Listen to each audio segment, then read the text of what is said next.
Hello प्यारे बच्चों, सभी को गॉड ब्लेस यू। आज हम लोग मैट्रिक्स का चौथा लेक्चर कवर करेंगे, जिसमें आज हम लोग सीखेंगे टाइप्स ऑफ मैट्रिसेस। प्यारे बच्चों, थर्ड लेक्चर में भी हम लोग टाइप्स ऑफ मैट्रिसेस ही पढ़ रहे थे। आज का भी लेक्चर हम लोगों का टाइप्स ऑफ मैट्रिसेस पे ही है। तो प्यारे बच्चों, हर एक टाइप को हम लोगों को अच्छे से सीखना है। आज का जो हम लोगों का फर्स्ट टाइप रहने वाला है वो है ट्रायंगुलर मैट्रिक्स। ट्रायंगुलर मैट्रिक्स का ही दो टाइप होता है। फर्स्ट का नाम है अपर ट्रायंगुलर मैट्रिक्स, सेकेंड का नाम है lower triangular matrix.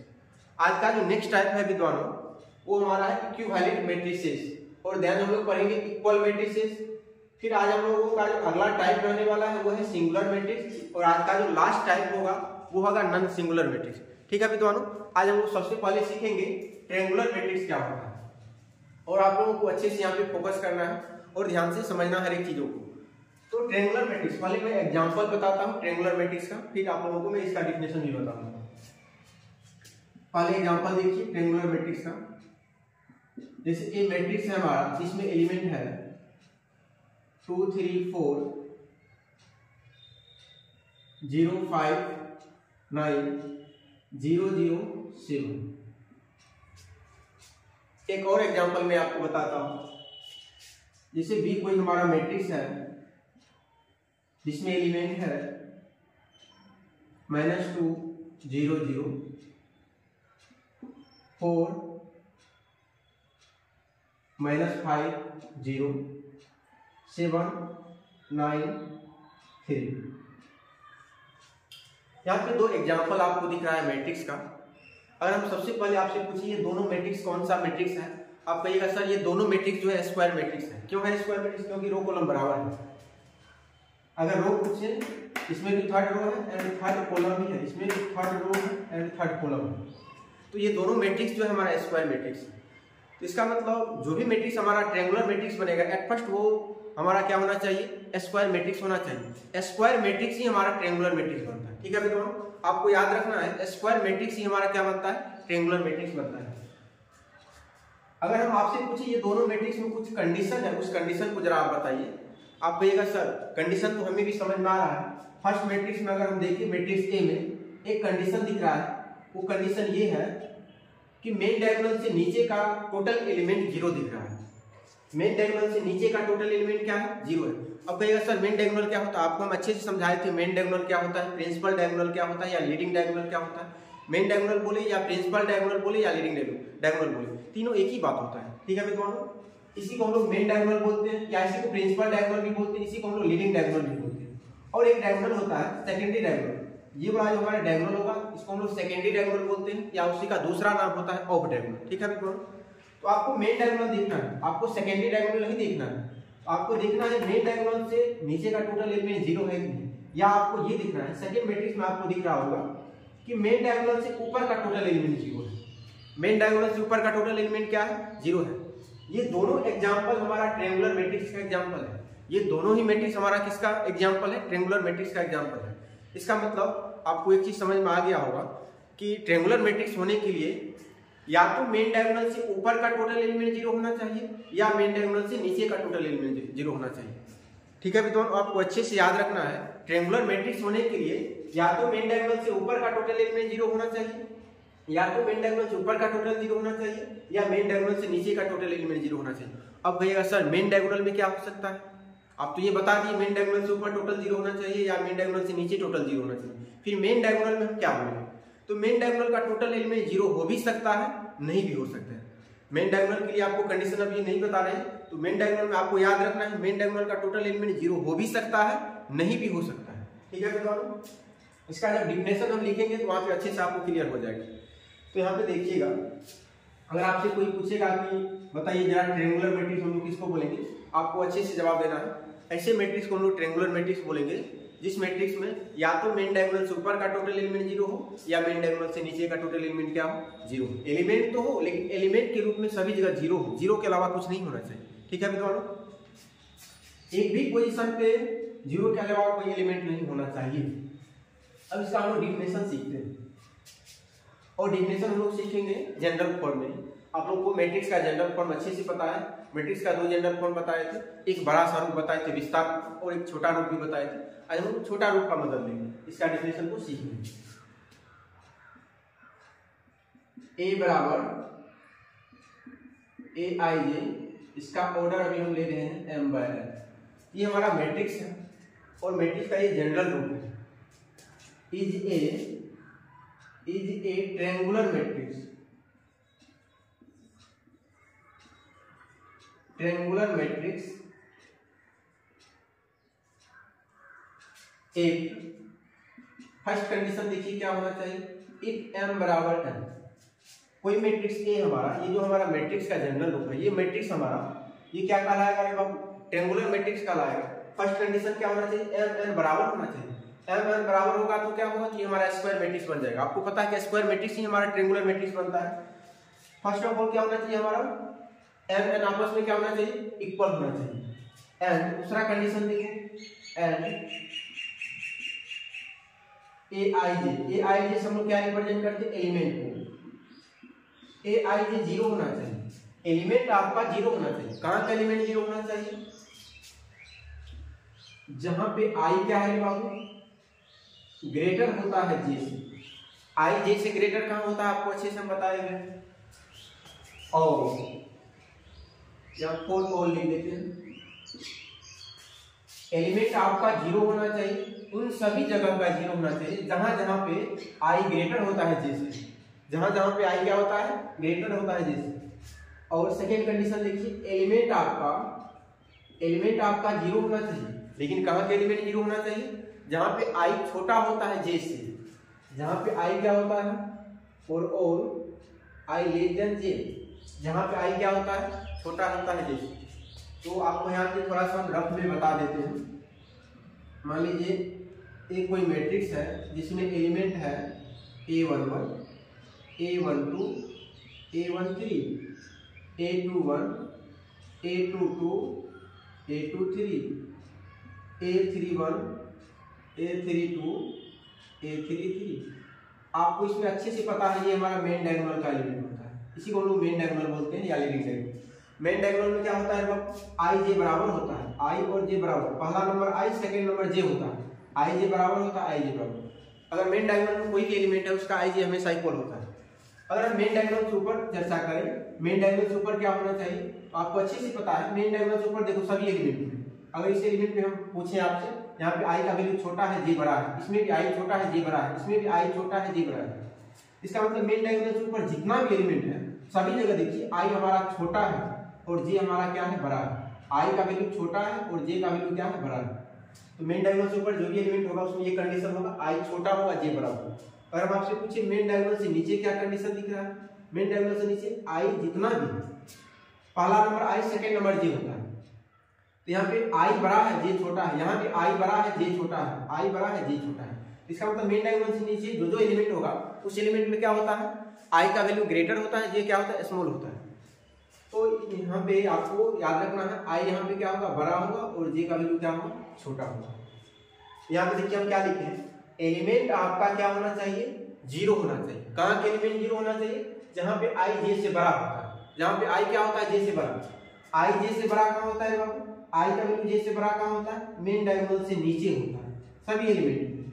Main diagonal से नीचे सभी एलिमेंट में आई का वैल्यू बड़ा होता है, जे का वैल्यू क्या होता है, छोटा होता है। इसका मतलब इस पोजीशन पे भी जीरो होना चाहिए, इस पोजीशन पे भी जीरो होना चाहिए, इस पोजीशन पे भी जीरो होना चाहिए, अगर ये ट्रायंगुलर इसको बनना है। ठीक है विद्वान। फिर सेकंड कंडीशन में क्या लिखा है, एलिमेंट आपका क्या होना चाहिए, जीरो, लेकिन कहाँ का एलिमेंट जीरो होना चाहिए, या और देखिए हम लिखे हैं, या तो ये कंडीशन फुलफिल हो या ये कंडीशन, दोनों में से एक भी अगर ट्रू हो रहा है तो हमारा ट्रायंगुलर मैट्रिक्स हो जाएगा। ठीक है विद्वान। या तो ये कंडीशन फुलफिल होना चाहिए या ये कंडीशन, या ऐसा भी हो सकता है दोनों का दोनों कंडीशन हो जाए, तभी हमारा ट्रायंगुलर मैट्रिक्स होगा। एलिमेंट आपका जीरो होना चाहिए, कहां का एलिमेंट जीरो होना चाहिए, जहां पे आई छोटा होता है, जैसे आई छोटा जैसे कहां होता है, आई छोटा जैसे कहां होता है, मेन डायगोनल से ऊपर। मेन डायगोनल से ऊपर क्या होता है, आई का वैल्यू छोटा रहता है और जे का वैल्यू क्या होता है, ग्रेटर रहता है। ठीक है दोनों आपको पता चल गया। और मेन डायगोनल में अगर पूछे आई और जे में क्या रिलेशन होता है, कहेगा मेन डायगोनल में दोनों इक्वल होता है, मेन डायगोनल में दोनों क्या होता है, इक्वल होता है। तो देखिए डिफिनेशन में कंडीशन केवल इतना है, कोई मैट्रिक्स अगर ट्रायंगुलर मैट्रिक्स कहलाएगा, सबसे पहले इसमें क्या होना चाहिए, एम एन बराबर होना चाहिए। इसका मतलब है कि उसको स्क्वायर मैट्रिक्स होना ही पड़ेगा। नेक्स्ट कंडीशन में क्या लिखा है, एलिमेंट आपका जीरो होना चाहिए। कहां में एलिमेंट जीरो होना चाहिए, आई ग्रेटर जहाँ पे जे होता है, आई ग्रेटर होता है जे से, आई ग्रेटर जे से कहाँ होता है, मेन डायगोनल से नीचे होता है, मेन डायगोनल से नीचे आई ग्रेटर होता है जे से। या तो ये कंडीशन हमारा ट्रू होना चाहिए या ये कंडीशन हमारा ट्रू होना चाहिए, या ऐसा भी हो सकता है किसी मैट्रिक्स में दोनों कंडीशन ट्रू हो रहा है तो वो भी हमारा ट्रायंगुलर मैट्रिक्स हो। आपको एक बार स्क्रीनशॉट ले लेना है विद्वानों। इसको मैं मिटा देता हूँ, ये हम रब के लिए आपको समझाने के लिए लिखे थे।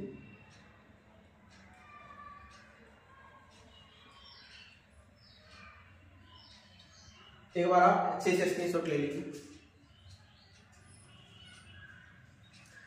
अब हम लोग नेक्स्ट सीखेंगे ट्रायंगुलर का ही दो टाइप होता है। फर्स्ट टाइप का नाम है अपर ट्रायंगुलर मैट्रिक्स और सेकेंड टाइप का नाम है लोअर ट्रायंगुलर मैट्रिक्स। ठीक है विद्वान, आप लोग हेडिंग लगाइए अपर ट्रायंगुलर मैट्रिक्स। पहला टाइप क्या होता है, अपर ट्रायंगुलर मैट्रिक्स। अब कहिएगा सर अपर ट्रायंगुलर मैट्रिक्स हम लोग किसको बोलेंगे, अपर ट्रायंगुलर मैट्रिक्स हम लोग किसको बोलेंगे। यहां पे देखना है, यदि कोई मैट्रिक्स को हम लोग अपर ट्रायंगुलर मैट्रिक्स बोलेंगे, आपको अपर ट्रायंगुलर मैट्रिक्स अभी बोल रहे हैं, यहाँ पे कंडीशन उल्टा है, आपको अच्छे से याद रखना। अभी हम बोल क्या रहे हैं, अपर ट्रायंगुलर मैट्रिक्स। आपके दिमाग में ये बात आ जाएगा इसका मतलब मेन डायगोनल से ऊपर का टोटल 0 होगा। ऐसा जब होगा ना, उल्टा होगा कंडीशन। अगर कोई मैट्रिक्स हमारा अपर ट्रायंगुलर मैट्रिक्स बनेगा तो इसका मतलब मेन डायगोनल से नीचे का टोटल 0 होना चाहिए। मेन डायगोनल से नीचे का टोटल एलिमेंट क्या होना चाहिए, 0 होना चाहिए। जब भी हम आपसे पूछे अपर ट्रायंगुलर मैट्रिक्स, आपको याद रखना है अपर, लेकिन आपको लगेगा कि मेन डायगोनल से ऊपर का टोटल 0 होना चाहिए, जबकि ऐसा होगा ना, उल्टा होता है। जब भी हम बोलेंगे अपर ट्रायंगुलर मैट्रिक्स, आपको याद रखना है इसका मतलब है कि मेन डायगोनल से नीचे का टोटल एलिमेंट 0 होगा, उल्टा होता है। तो ये जो हमारा एग्जांपल है, ये हमारा अपर ट्रायंगुलर मैट्रिक्स का एग्जांपल है। डिफिनेशन में क्या चेंजिंग आएगा, तो ये जो हमारा मैट्रिक्स है ये हमारा अपर ट्रायंगुलर मैट्रिक्स बनेगा, is a upper triangular matrix if, ये कंडीशन तो होगा चाहे अपर ट्रायंगुलर मैट्रिक्स हो या लोअर ट्रायंगुलर मैट्रिक्स। तो पहले इसको तो स्क्वायर मैट्रिक्स होना ही पड़ेगा, स्क्वायर मैट्रिक्स ही हमारा ट्रायंगुलर बनेगा। ट्रायंगुलर का दो टाइप है, जिसका मतलब स्क्वायर तो होना ही पड़ेगा। एट फर्स्ट पहला कंडीशन m n बराबर होना चाहिए, इसका मतलब हमारा स्क्वायर मैट्रिक्स होगा। सेकंड कंडीशन क्या होना चाहिए, ये दोनों में से बताइए आपको कौन सा कंडीशन होगा। तो मेन डायगोनल से नीचे का टोटल एलिमेंट 0 होना चाहिए। तो मेन डायगोनल से नीचे जो होता है हमारा, i का वैल्यू हमेशा बड़ा होता है, j का वैल्यू छोटा होता है। मेन डायगोनल से नीचे i का वैल्यू बड़ा होता है और j का वैल्यू क्या होता है, छोटा। इसको हम लोग मिटा देंगे। केवल एक ही कंडीशन यहाँ पे आएगा, केवल एक ही कंडीशन आएगा। ये हमारा डिफिनेशन हो गया। ये किसका डिफिनेशन हो गया, अपर ट्रायंगुलर मैट्रिक्स का। ये जो मैट्रिक्स का जनरल फॉर्म है, ये हमारा आज क्या कहलाने जा रहा है, अपर ट्रायंगुलर मैट्रिक्स कहलाएगा। ये तब कहलाएगा फर्स्ट कंडीशन जब m n बराबर हो जाएगा। m और n क्या होगा, बराबर। इसका मतलब इसको स्क्वायर मैट्रिक्स होना पड़ेगा। नेक्स्ट कंडीशन क्या है, आपका एलिमेंट 0 होना चाहिए। एलिमेंट 0 होना चाहिए। कहाँ का एलिमेंट 0 होना चाहिए, जहां पे i ग्रेटर होगा j से। i ग्रेटर j से कहां होता है, मेन डायगोनल से नीचे होता है। आपको याद रखना है i का वैल्यू j से बड़ा कहां पे होता है, मेन डायगोनल से नीचे होता है। तो अपर ट्रायंगुलर मैट्रिक्स हम लोग ऐसे मैट्रिक्स को बोलेंगे जिस मैट्रिक्स में मेन डायगोनल से नीचे का टोटल एलिमेंट क्या है, 0 है। तो ऐसे मैट्रिक्स को हम लोग बोलेंगे अपर ट्रायंगुलर मैट्रिक्स। ठीक है विद्वानों, एक बार इसका भी स्क्रीनशॉट लीजिए आप।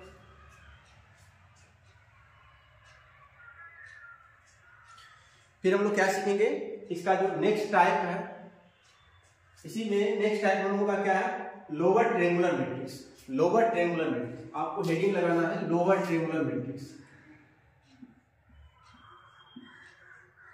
Lower triangular matrix.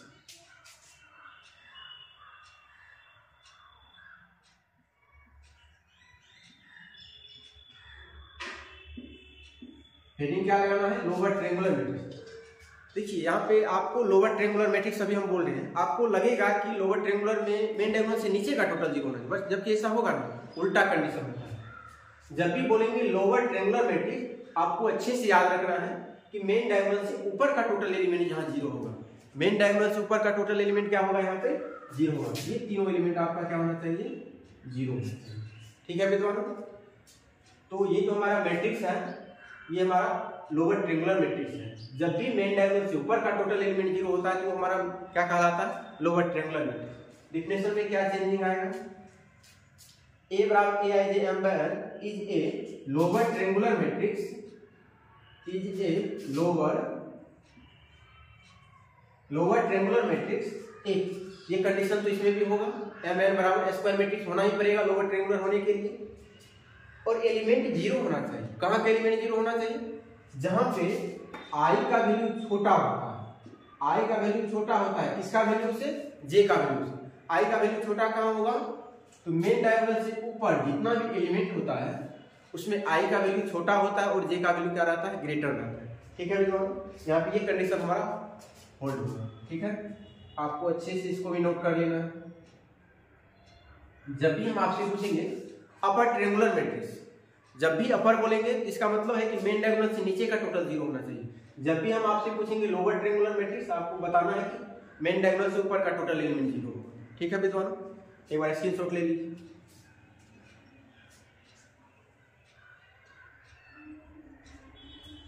आज का जो नेक्स्ट टाइप हम लोगों का है वो है इक्विवेलेंट मैट्रिसेस। कौन सा मैट्रिसेस, इक्विवेलेंट मैट्रिसेस। आप लोग हेडिंग लगाइए equivalent matrices.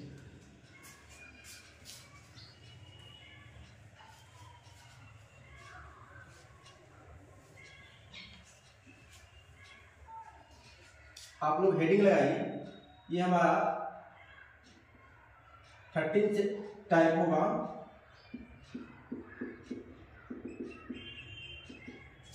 Equivalent matrices.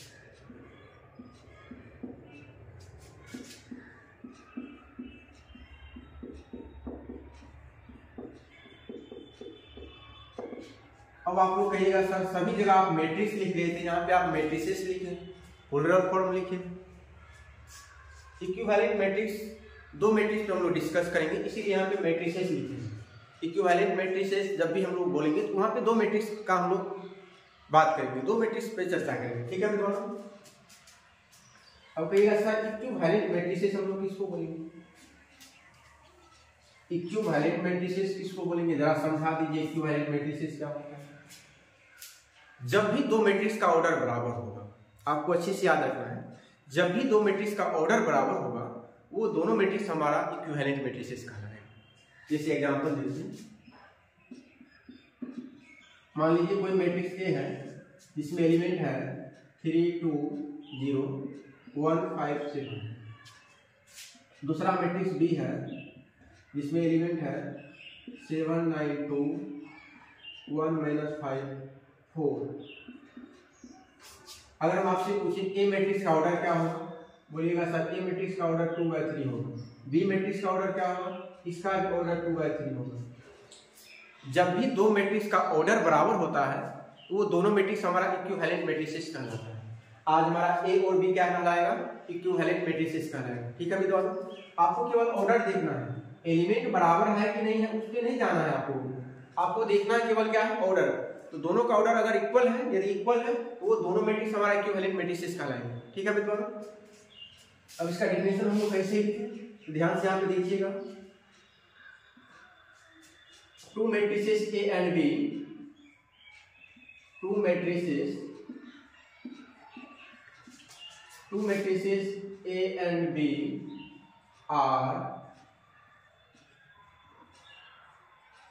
are said to be the equivalent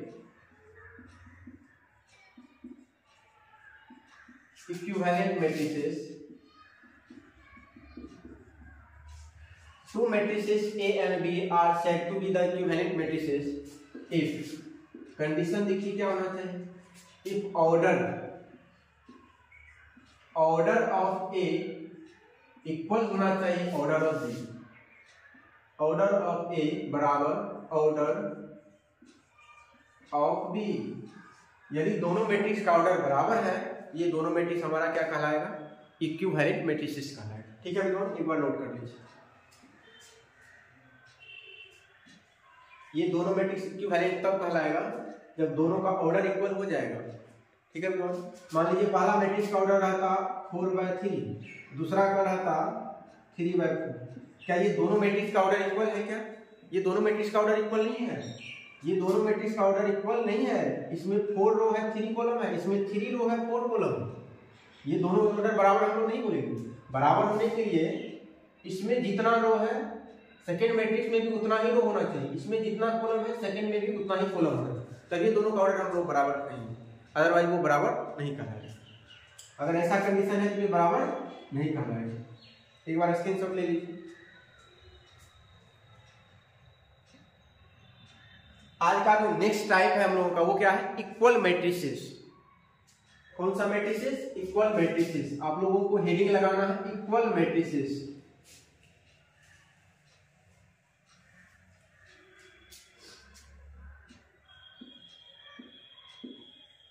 equal matrices. अब कहिएगा सर इक्वल मैट्रिसेस क्या होगा। दो मैट्रिक्स को हम लोग इक्वल कब कहेंगे, दो मैट्रिक्स को हम लोग बराबर कब कहेंगे। तो विद्वानों अच्छे से आपको याद रखना है, दो मैट्रिक्स को इक्वल हम लोग तब बोलेंगे एट फर्स्ट उसमें दोनों का ऑर्डर बराबर होना चाहिए। इक्वल मैट्रिक्स होने के लिए क्या होना चाहिए, सबसे पहले हमको देखना है दोनों का ऑर्डर बराबर है क्या। इसका मतलब जो मैट्रिक्स हमारा इक्वल मैट्रिक्स होगा वो इक्विवेलेंट तो होगा ही होगा। इक्वल मैट्रिक्स होने से पहले उसको क्या होना पड़ेगा, इक्विवेलेंट मैट्रिक्स होना पड़ेगा। ठीक है विद्वानों। देन इक्वल मैट्रिक्स में एक और कंडीशन आ जाता है, कोरोस्पोंडिंग एलिमेंट भी बराबर होता है।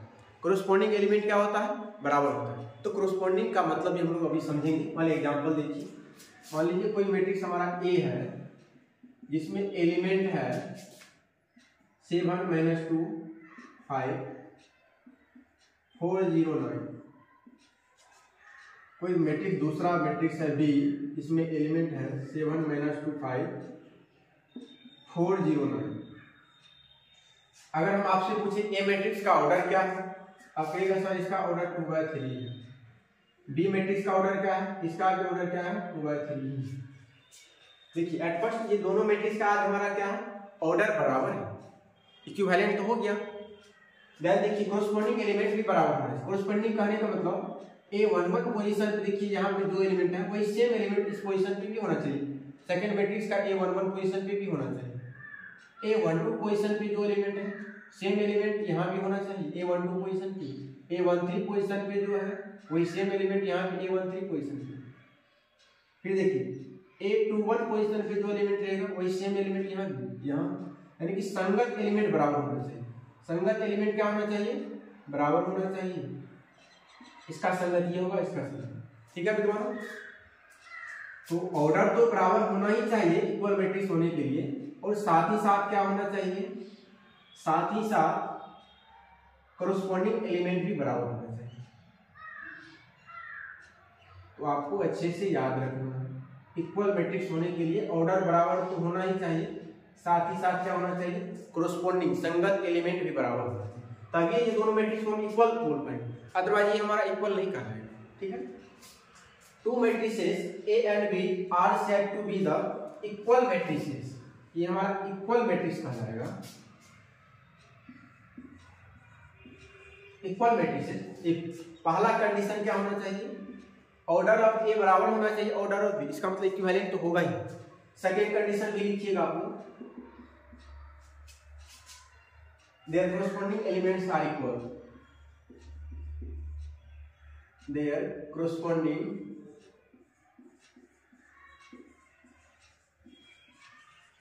elements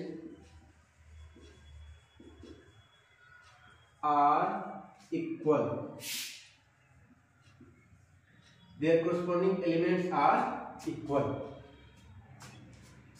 फर्स्ट ऑफ ऑल क्या होना चाहिए, ऑर्डर तो बराबर होना ही चाहिए, और सेकंड कंडीशन क्या है, कोरोस्पोंडिंग एलिमेंट भी क्या होना चाहिए, बराबर होना चाहिए। एक बार स्क्रीनशॉट ले लीजिए।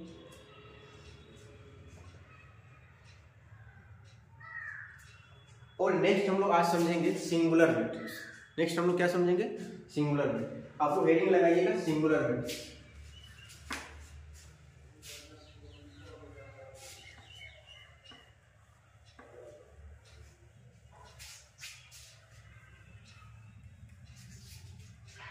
आप लोगों को हेडिंग लगाना है सिंगुलर मैट्रिक्स। नेक्स्ट टाइप हम लोगों का क्या है,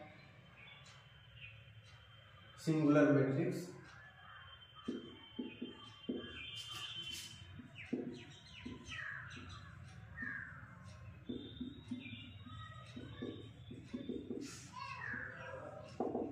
अब कहेगा सर सिंगुलर मैट्रिक्स हम लोग किसको बोलेंगे, जरा इसका भी एक एग्जांपल बताइए, तभी हम समझ में आएगा सिंगुलर मैट्रिक्स क्या होता है। थोड़ा सा मैं एक चीज आप लोगों को बता देता हूँ। सिंगुलर समझाने से पहले आपको थोड़ा सा डिटरमिनेंट का कंसेप्ट बता दें। अभी हम केवल 2/2 ऑर्डर का डिटरमिनेंट का कंसेप्ट सीखेंगे, और जब डिटरमिनेंट हम लोग पढ़ने लगेंगे, डिटरमिनेंट एक चैप्टर ही है हमारा। नेक्स्ट टाइम हम लोग नेक्स्ट लेक्चर जो आएगा, जब हम लोग मैट्रिक्स पढ़ लेंगे, मैट्रिक्स के बाद जो नया चैप्टर चालू होगा वो डिटरमिनेंट ही होगा हमारा। ठीक है विद्वान। तो अभी हम 2/2 ऑर्डर का डिटरमिनेंट को खोलने के लिए सीखते हैं। जैसे मान लीजिए डिटरमिनेंट को जनरली हम लोग या तो डेल्टा से डिनोट करते हैं, या मान लीजिए ए कोई मैट्रिक्स है, अगर इसको डिटरमिनेंट बनाना हो तो 2 वर्टिकल लाइन ड्रॉ करते हैं। ठीक है विद्वान। तो मान लो यहाँ पे हमारा ए कोई मैट्रिक्स है, इसमें एलिमेंट है 2 1 2। ठीक है विद्वान। ये हमारा मैट्रिक्स है, ये कोई मैट्रिक्स रहा होगा, मान लो ये हमारा कोई मैट्रिक्स है। अगर इसी को डिटरमिनेंट बनाना है, डिटरमिनेंट बनाने के लिए हम लोग क्या करते हैं, इधर में हम लोग 2 वर्टिकल लाइन ड्रॉ करेंगे, और इधर में हमारा वर्टिकल लाइन हो जाएगा 2 2 1। ये हमारा डिटरमिनेंट में कन्वर्ट होगा, ये हमारा डिटरमिनेंट का सिंबल होता है। ठीक है विद्वान। अब भैया सर डिटरमिनेंट को खोलते कैसे? डिटरमिनेंट का हम लोग वैल्यू निकालते हैं, बट मैट्रिक्स का हम लोग वैल्यू नहीं निकालते हैं। अब इसको खोलते कैसे हम लोग? पहले मेन डायगोनल के एलिमेंट को मल्टीप्लाई करते हैं। मल्टीप्लाई करो तो 2 × 1, फिर बीच में हम लोग माइनस का साइन देंगे, फिर हम लोग सेकेंडरी डायगोनल के एलिमेंट को मल्टीप्लाई करेंगे, फिर क्या हो जाएगा 2 × 1।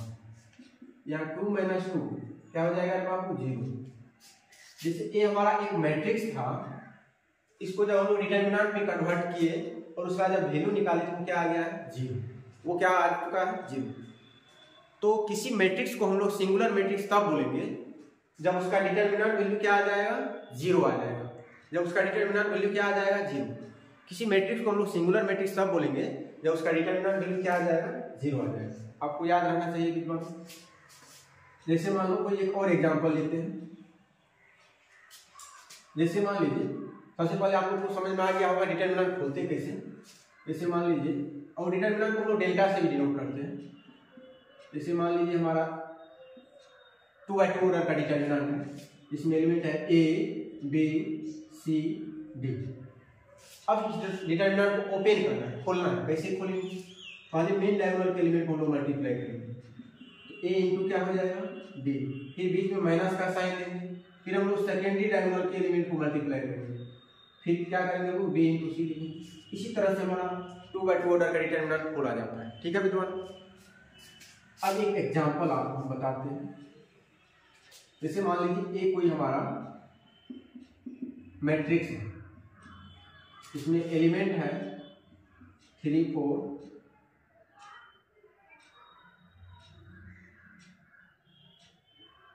इसमें हमारा एलिमेंट है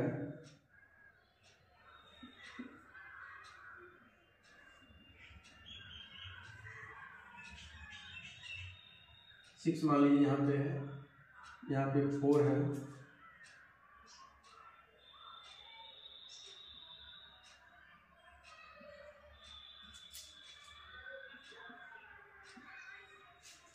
ठीक है विद्वान। अगर हम आपसे कहें इसको डिटरमिनेंट में जरा कन्वर्ट कीजिए, जब हम लोग डिटरमिनेंट में कन्वर्ट करेंगे ये क्या बन जाएगा 6 4 6 4। ठीक है विद्वान। अगर इसका डिटरमिनेंट वैल्यू हम निकालें क्या हो जाएगा 6 × 4 - 4 × 6।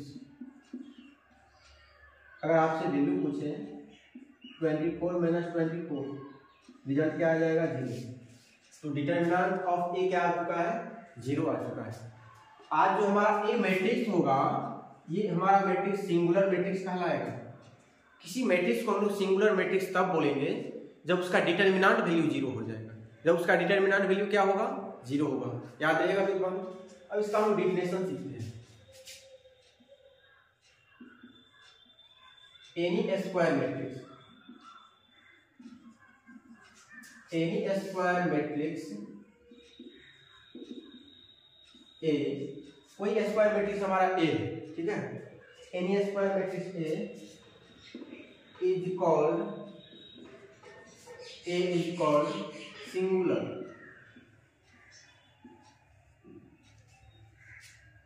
N E square matrix A is called singular matrix, singular if जब डिटर्मिनेंट ए क्या हो जाएगा, 0 हो जाएगा।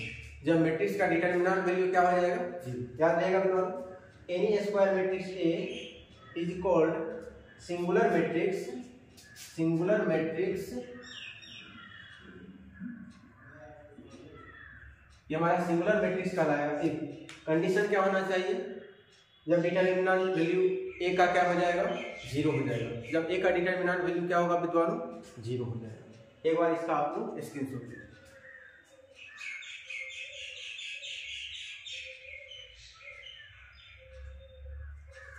जब भी आपसे पूछा जाए सिंगुलर मैट्रिक्स क्या होता है, आपको क्या बताना है, एनी स्क्वायर मैट्रिक्स ए हमारा is called singular matrix if determinant value of A क्या होना चाहिए, 0।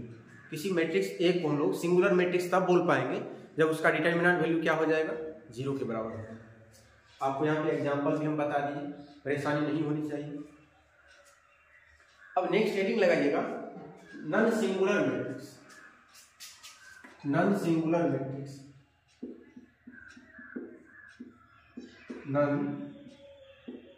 Non singular matrix.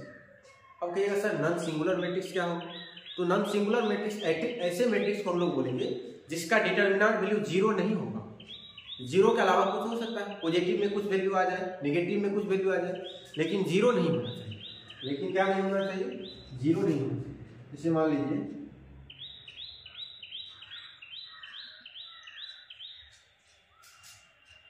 अगर हम आपसे पूछें,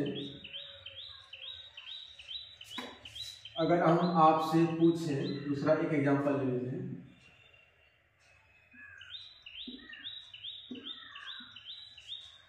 अगर हम आपसे पूछें, इसको अगर हम डिटर्मिनेंट में कन्वर्ट करेंगे, अगर इसका डिटर्मिनेंट वैल्यू निकालेंगे, पहले मेन डायगोनल के एलिमेंट को मल्टीप्लाई करेंगे 3 × 1 माइनस, फिर सेकेंडरी डायगोनल के एलिमेंट को मल्टीप्लाई करेंगे 2 × 1, नेट रिजल्ट हमारा 1 आएगा। ये 0 नहीं आया। यदि किसी मैट्रिक्स का डिटर्मिनेंट वैल्यू 0 नहीं आता है, ऐसे मैट्रिक्स को हम लोग बोलते हैं नॉन सिंगुलर मैट्रिक्स। क्या बोलेंगे, नॉन सिंगुलर मैट्रिक्स। दुनिया का कोई भी स्क्वायर मैट्रिक्स जिसका कि डिटर्मिनेंट वैल्यू 0 नहीं आ रहा हो, ऐसे मैट्रिक्स को हम लोग क्या बोलेंगे, नॉन सिंगुलर मैट्रिक्स बोलेंगे। N E square matrix A is called non singular matrix, is called a is called non singular matrix if, यदि डिटर्मिनेंट ए क्या नहीं होना चाहिए, 0 नहीं होना चाहिए। जब डिटर्मिनेंट ए क्या नहीं होगा, 0 नहीं होगा, तो ऐसे मैट्रिक्स को हम लोग क्या बोलेंगे, non singular matrix. Non singular होने के लिए डिटर्मिनेंट वैल्यू 0 नहीं होना चाहिए। और 2 ऑब्जेक्टिव मैं अभी बताता हूं, इसका पहले स्क्रीनशॉट ले लीजिए।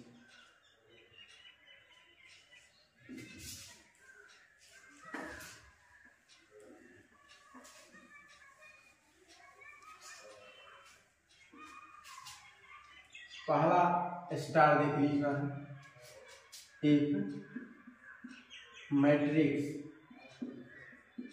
If matrix is singular,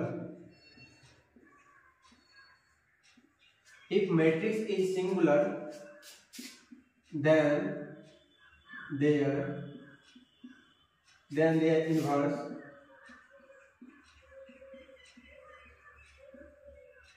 does not exist।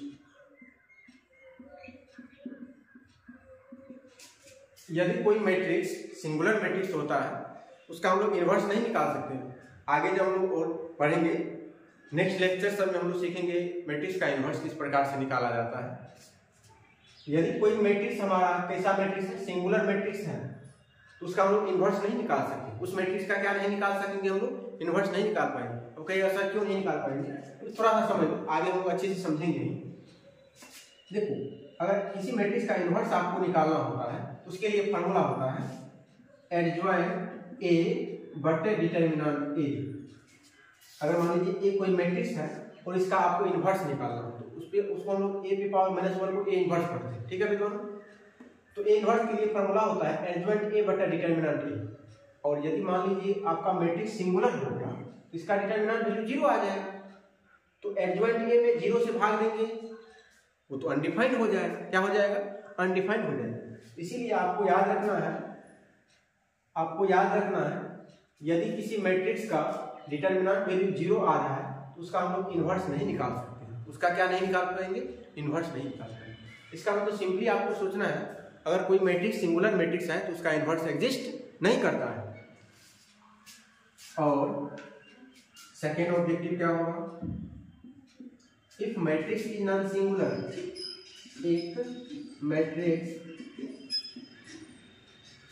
if matrix is non-singular,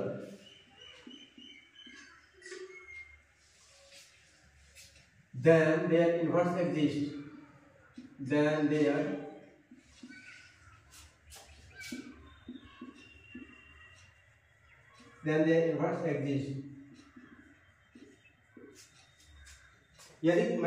यदि कोई मैट्रिक्स हमारा नॉन सिंगुलर मैट्रिक्स होता है तो हम लोग उसी का केवल इन्वर्स निकाल पाते हैं, अदरवाइज हम लोग सिंगुलर मैट्रिक्स का इन्वर्स नहीं निकाल पाते हैं।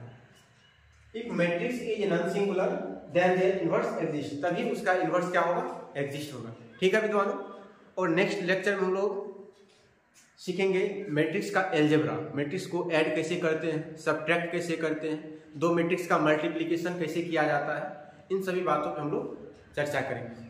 तब तक के लिए धन्यवाद।